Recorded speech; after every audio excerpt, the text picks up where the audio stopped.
The New York Giants have a few key free agent decisions to make, and not just with their own players, but also outside of their roster. And there's going to be some factors to go into making these decisions beyond what their position needs are. We're going to break down all of that coming up next on the Locked On Giants podcast.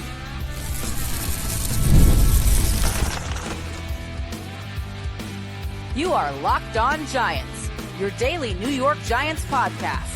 Part of the Locked On Podcast Network, your team every day. Hello, New York Giant fans, and welcome to another edition of the Locked On Giants podcast, part of the Locked On Podcast family, your team every day.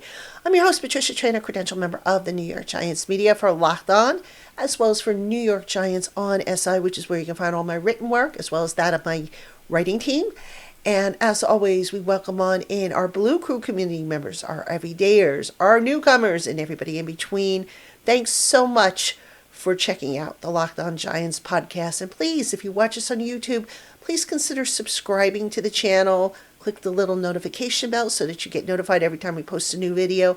And like the video. All of that helps us at the end of the day. Okay, today's Locked On Giants podcast is brought to you in part by FanDuel. From the first whistle to the final drive, FanDuel makes the NFL playoffs even more exciting. And right now, new customers can bet $5 and get $300 in bonus bets if you win your first bet. Visit FanDuel.com to get started. All right, on today's Locked On Giants podcast, we're going to talk free agency. Now, I put together some thoughts, and as I was putting together the notes for this show, I said, we could sit here and we could say, all right, the Giants definitely need to go this position or that position. They need to do this decision. But I want to take things a little bit deeper into who I think they should get, whether they should go draft or free agency at their needs and so forth. So we're going to spend the show working on that. And I'm going to start off with the Giants' own free agents. Now, the Giants have close to 24 free agents. And most of those guys, I don't think will be back. There'll be a few that'll come back maybe on a short-term contract, like a Casey Kreider, for example. Maybe he re-signs another one-year deal. But there's really two guys here I think I would consider bringing back if something can be worked out. Those two guys are Darius Slayton and Greg Van Roten. Now, hear me out on this, because I know a lot of you are probably saying, but Darius Slayton's going to be gone. And chances are he is not going to be back. But here's why I would try really hard to bring Darius Slayton back. And this is basically for the same reason that I would bring back Roten if possible. But I'm going to get into Roten in just a moment. But Slayton, when I look at the Giants roster and how it's starting to take shape, and I get it, they haven't made any moves yet. They're going to make moves. But just looking ahead at how the roster is built. See, I always look at the roster not just for the coming year, but for the year after that and the year after that. And that's what you kind of have to do, is you kind of have to anticipate where your holes are going to develop and plan accordingly. All right, but, I look at Slayton, and Slayton, number 2 receiver, not a Pro Bowler or anything like that, but there's something very valuable that Darius Slayton brings to the table that I think, is worth considering re-signing if the money works.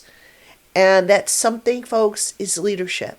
You go and you ask Jalen Hyatt, Wan'Dale Robinson, Malik Neighbors about the influence that Darius Slayton has had on them and how he has helped them become better players.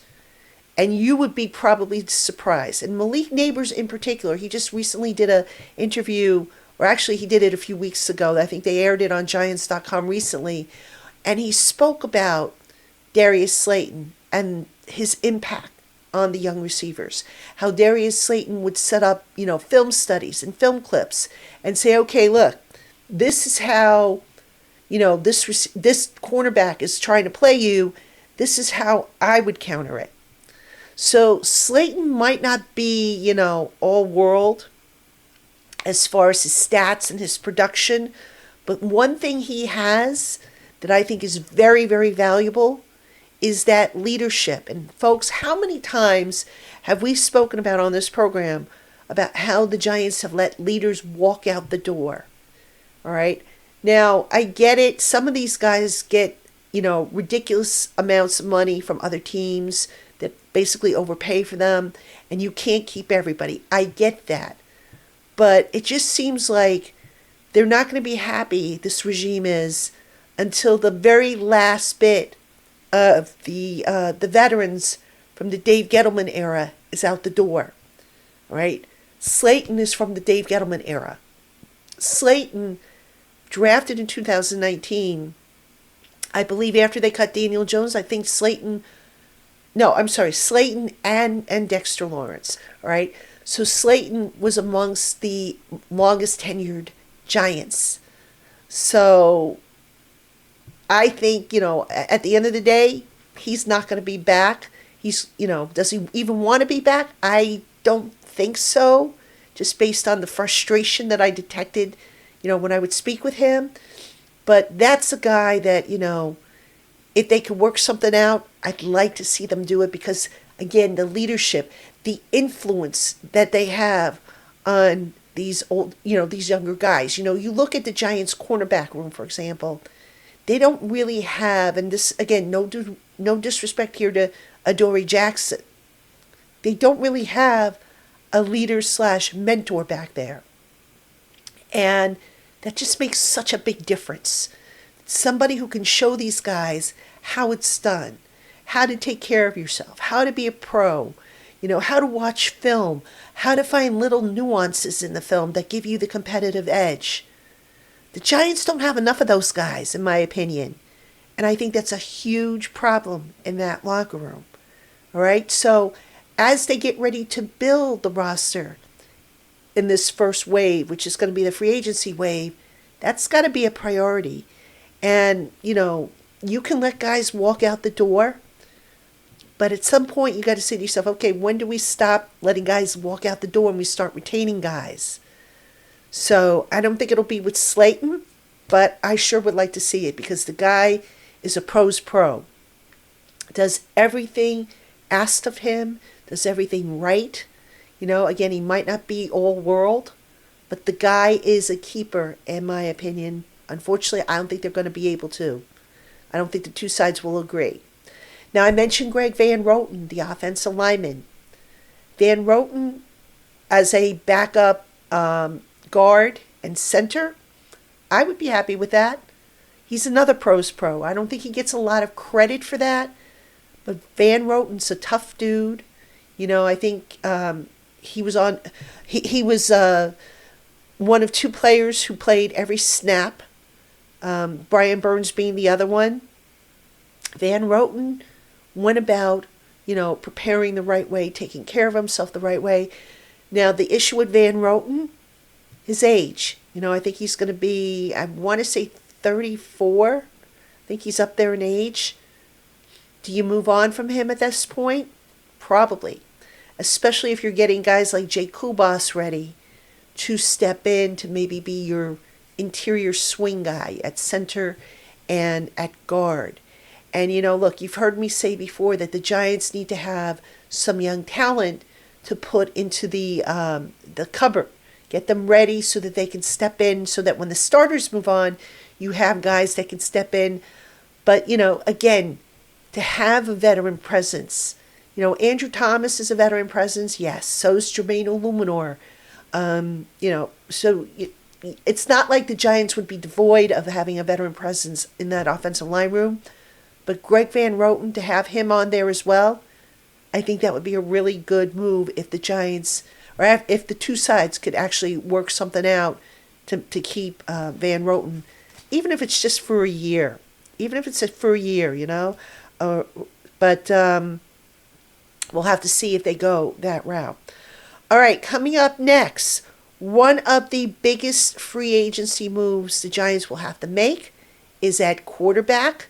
And I want to talk a little bit more about that and their options and where, what might factor into their decisions. So that's going to come up right after this.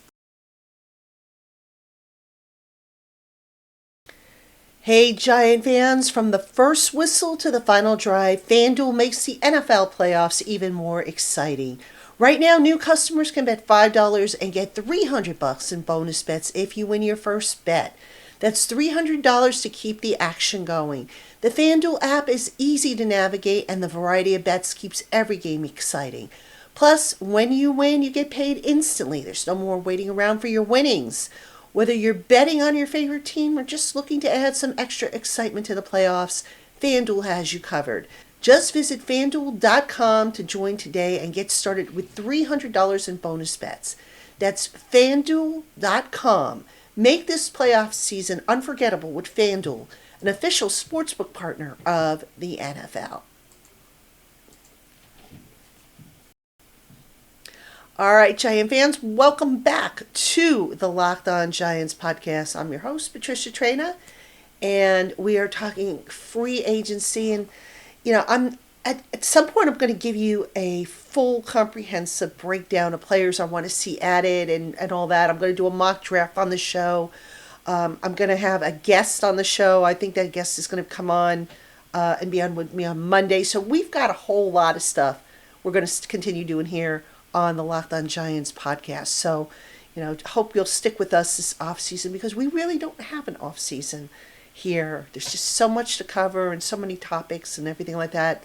And we're going to just keep bringing them to you as we go along. So anyway, I want to talk about the quarterback situation and, what I think the Giants are going to do there. Now, I think we all know that they are going to get themselves a bridge quarterback. We know that. I mean, how can they not?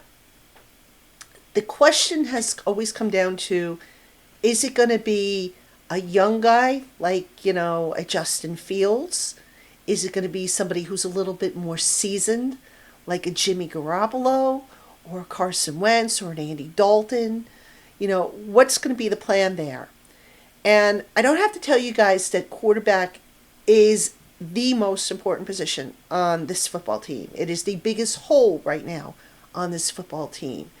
So in thinking about this, I'm like, okay, if I'm Joe Schoen, yes, I want to get a guy in here who can win me a few games. But the other thing I think you need to consider when you're looking for the right fit for the quarterback spot is, again, can that guy be a leader, be a voice in the locker room? Now, say what you want about Daniel Jones, but he was a leader and a voice in that locker room, all right?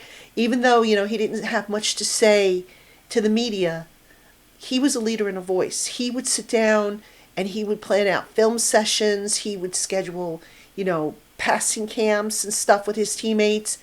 Daniel was a leader. The Giants need somebody who's going to be able to come into this position who can be that type of leader, and then some. They're going to need someone who's going to come in with a voice and not be afraid to use it, and someone who could basically rally the troops around him.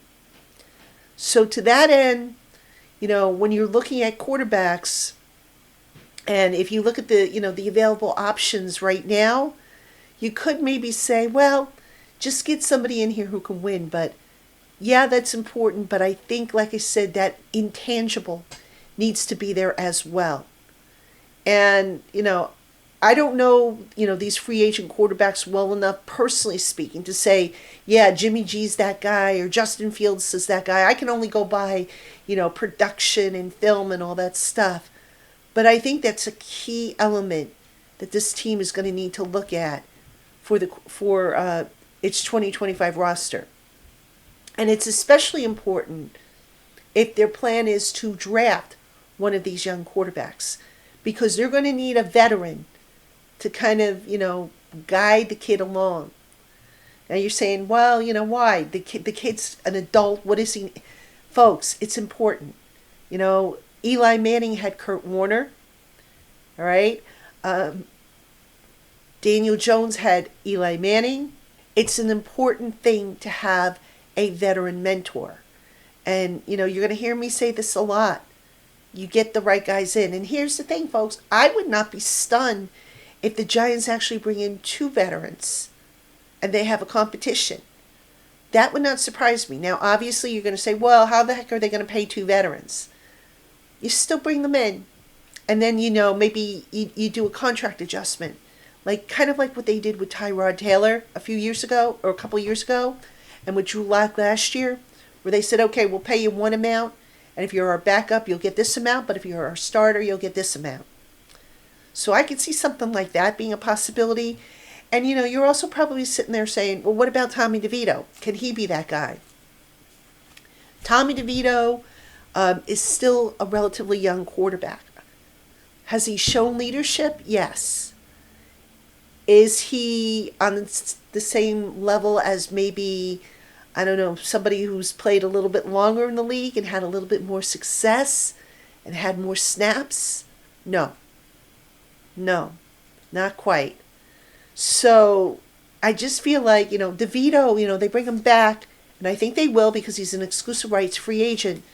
DeVito can serve as sort of like a bridge in that he can help the new guys that are coming in better understand the offense and, kind of serve as like a consultant, if you will. In addition, obviously to the coaching staff. That's where DeVito can come in. Can he be that voice in the locker room? I don't think he can be the voice in the locker room. I think, he'll speak up. I think he's respected in the locker room, but I just feel like they've got to get somebody in with a little bit more to his resume. Somebody who, if he comes into the locker room, that the veterans are going to sit up and take notice. And I think that's a key intangible that they're going to be looking for. Now, I don't know if they plan to draft a quarterback. I think they will. I don't know if it'll necessarily be in the first round. But you want to have a mentor in place. Even if you take a quarterback in, somewhere on day 2, day 3, you want to have a strong mentor in place.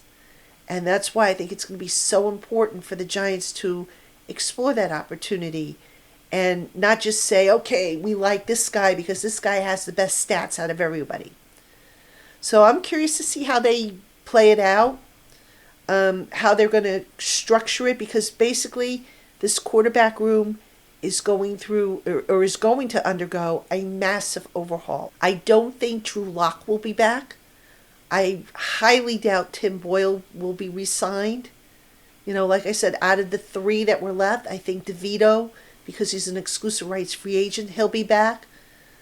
But I could see them maybe bringing in 2 veterans, potentially. One who will kind of be earmarked to be the starter, and then another one, just so that you have that experience. Because, think about it, folks. If you bring in just one veteran, and you say, okay, we're going to have DeVito and then a draft pick, and God forbid that veteran gets hurt early on, and that draft pick isn't ready, you're going to have another situation like you had this year and the year before.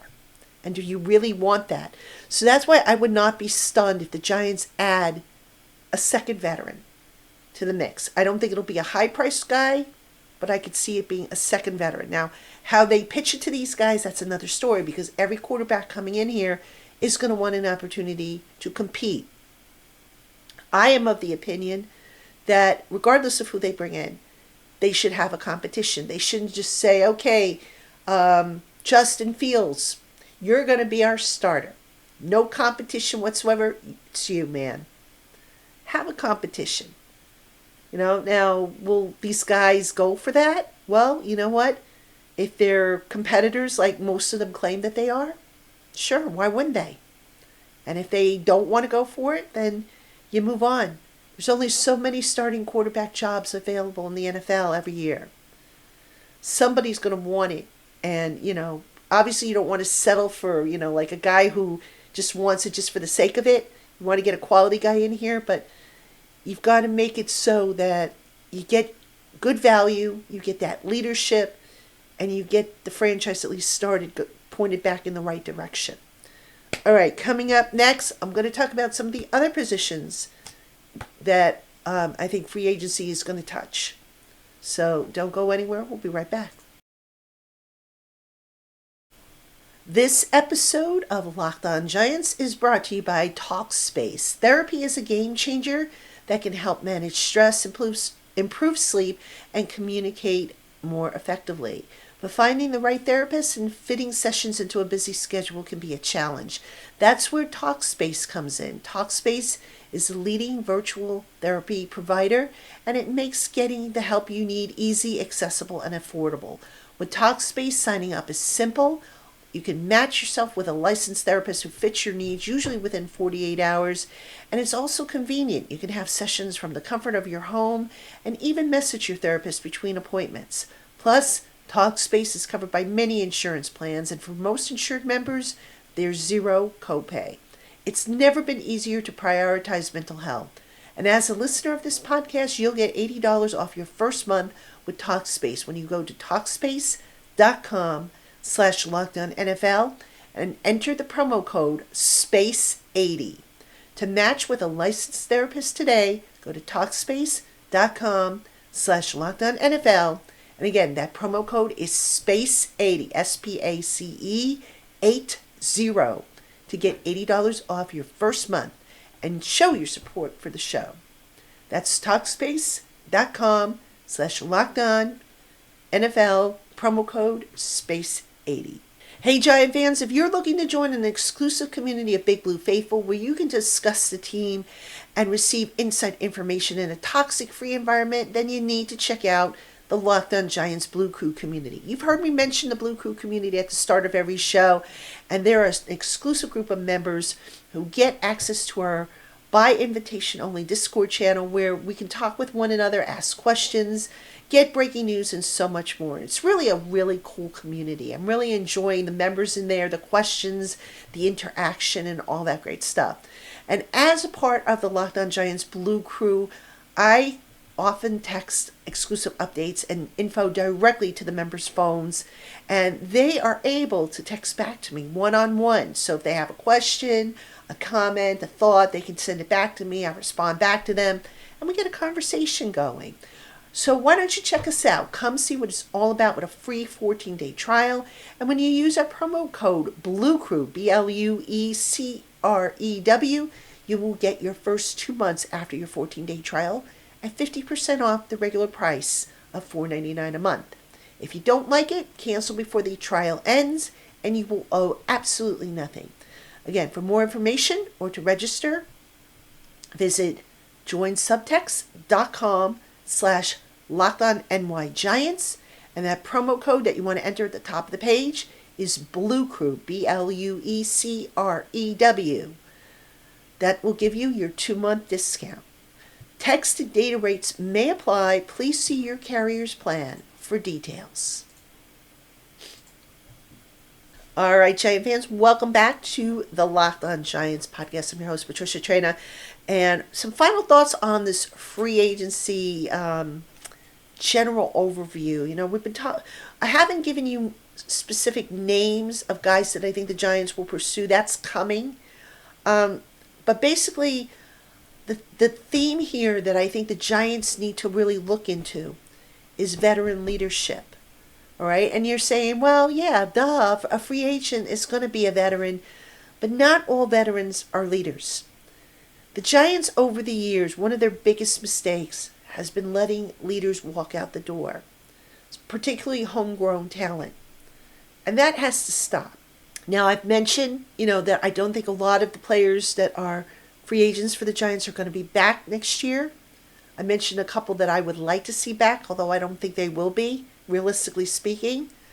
So I want to see those position groups where maybe it's still consists of a young group. I want to see some veteran leaders, some solid veteran leaders added. So I mentioned wide receiver. And hey, it would be great if they bring back Darius Slayton. I don't think that that'll happen. But if not Slayton, bring in another veteran. All right, to kind of help these guys, at least until, Wandale and Malik and Jalen Hyatt, at least until those guys, start to really mature in their roles as NFL receivers. Quarterback was the other position I mentioned. Do they go with a young veteran or an older veteran? Just get somebody in here with a strong voice. Cornerback is a key one. You're not only going to have a new coach for that position group, but I don't think Adoree Jackson is back. And, Adoree Jackson, good guy, but I'm not sure he was really much of a leader slash mentor to where, when Deonte Banks was struggling, I don't want to say that Adoree didn't help him, but you need somebody who's going to kind of lean on him, so to speak. Dexter Lawrence tried to do it before he got injured. And, Dexter, everybody's going to listen to Dexter, but he doesn't play the same position. So to have a veteran voice back there that can serve as a mentor, the coaching will only take you so far. And I just think it's real important that they just, across the board, from quarterback to cornerback, have at least one solid veteran voice back there. Quarterback will need it. Running back, they've got Devin Singletary. Tight end, you could make a case that, if they bring back Chris Manhertz, he could be that guy. Daniel Bellinger can certainly be that guy. Offensive line, I mentioned there's a few guys that they have on there. Defensive line, you've got Dexter. Linebackers, Brian Burns, Bobby Okereke, if Bobby comes back. Bobby, of course, healing from that herniated disc. So if he's ready to go, and he's not a salary cap cut, which I can't imagine he would be, but who knows? He would be a good leadership voice. In the secondary, who do you have? Tyler Newman is a leader in the making, I think. I don't think Dane Belton is there yet. Would be nice to get a veteran voice there, especially if Jason Pinnock moves on. Cornerback, again, who do you have back there if Adoree's not back? So it's really, in my mind, important that they have leaders back there when they look at the free agency market. Because, again, you can go and you can get a veteran. You can get a guy who could fill a role, who could maybe play. But if you could get a guy who could fill a role, play, and have a voice back there, then you have really gotten yourself a good value in free agency. And that's what the Giants, a team that has been like a ship that has been lost at sea with no anchor and no direction, really need to start getting back on the right track. All right, Giant fans, that is going to do it for this edition of Locked On Giants. As always, thank you so much for tuning in, and I'll see you tomorrow with an all-new episode.